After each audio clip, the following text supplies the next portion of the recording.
This is the way it feels to move through summer in Lululemon. Iconic Align softness without the front seam. For our smoothest look and feel ever, summer won't know what hit it.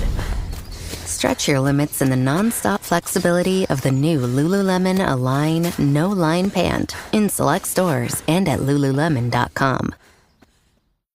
With a Venmo debit card, you can Venmo more than just your friends. You can use your balance in so many ways. You can Venmo everything. Need gas? You can Venmo this. How about snacks? You can Venmo that. Your favorite band's merch? You can Venmo this. Or their next show? You can Venmo that. Visit Venmo.me/debit to learn more. You can Venmo this, or you can Venmo that. You can Venmo this, or you can Venmo that. You can Venmo. The Venmo MasterCard is issued by the Bancorp Bank N.A. pursuant to license by MasterCard International Incorporated. Card may be used everywhere MasterCard is accepted. Venmo purchase restrictions apply. This is Optimal Work Daily, 5 Steps to Starting a Profitable Online Business as a New Mom by Amy Beardsley of smartmoneymamas.com. Are you thinking about not going back to work now that you're a mom? You aren't alone, and you couldn't be wondering this very thing at a better time. If you want to work for yourself or change your career to work online and have more flexibility and control over your income, you're in the right place.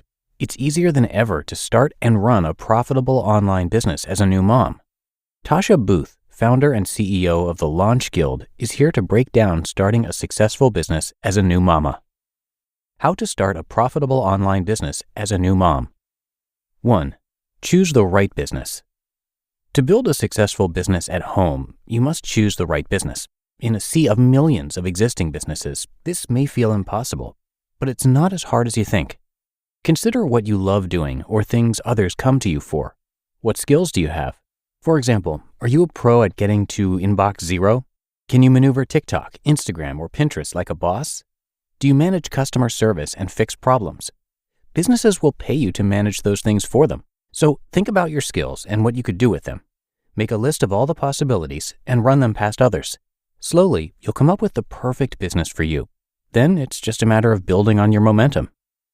2. Tell everyone about your business. Once you choose your business, it's time to shout it from the rooftops.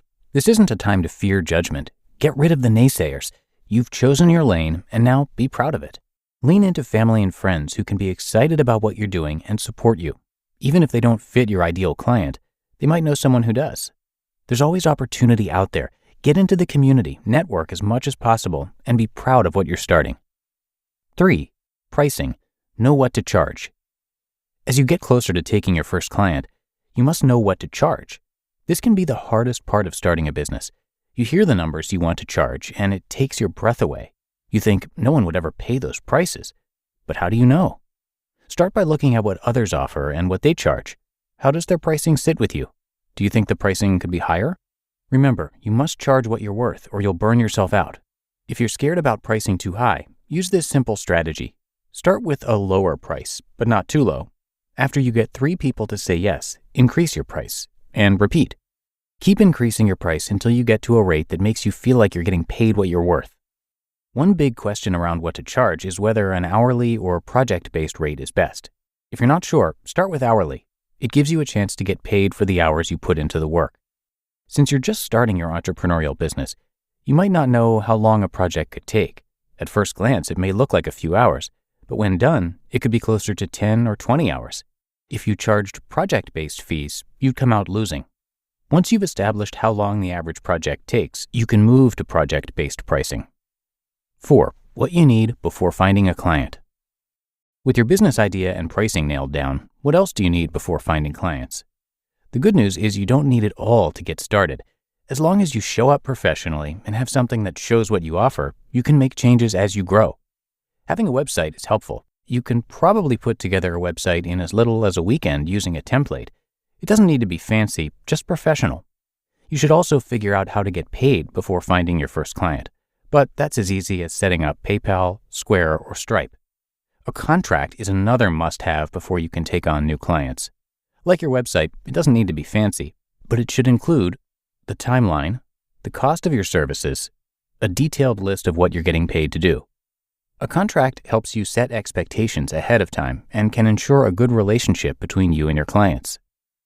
And 5, consider how to make your business work as a new mom.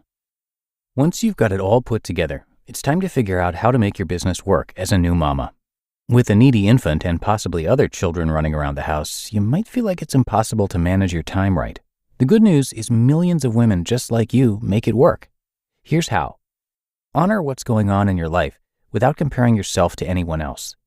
Know your limits and set boundaries. Put self-care first.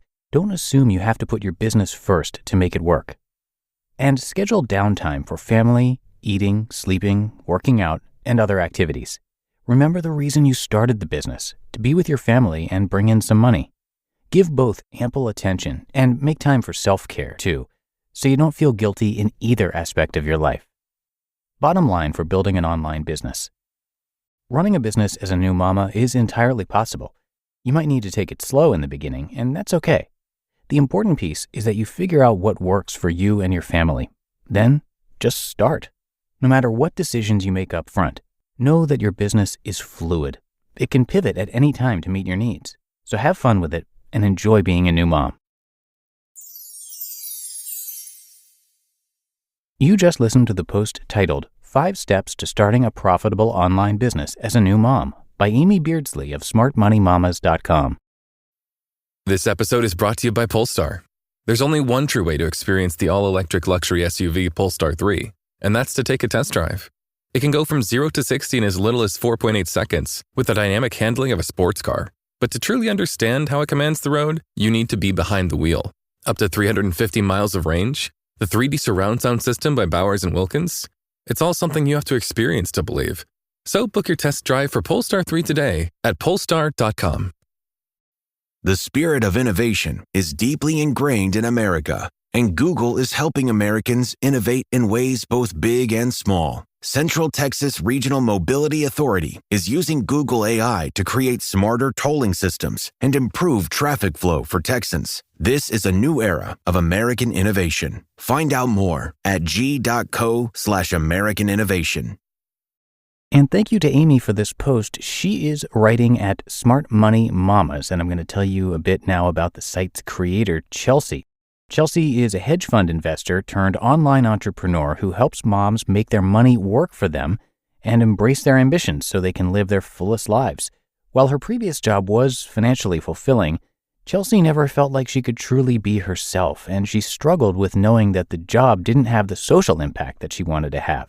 And as the breadwinner of the family, she didn't know how to quit. Well, Chelsea started a blog on the side as a passion project, asked a moms group on Facebook to send questions, and in just 2 days, she had over 60 questions to work on. She ended up writing an article every day for the first month, and she just didn't stop. 2 years later, she turned in her resignation at work. Today, Chelsea is changing how moms talk about and interact with money. So come by smartmoneymamas.com to check out her blog, tools, podcast, and more. All right, that's going to do it for today. I thank you so much for being here with me and clicking subscribe on whatever podcast app you're using. Hope you have a great rest of your day as we head toward the weekend, and I'll see you right back here tomorrow, where your optimal life awaits.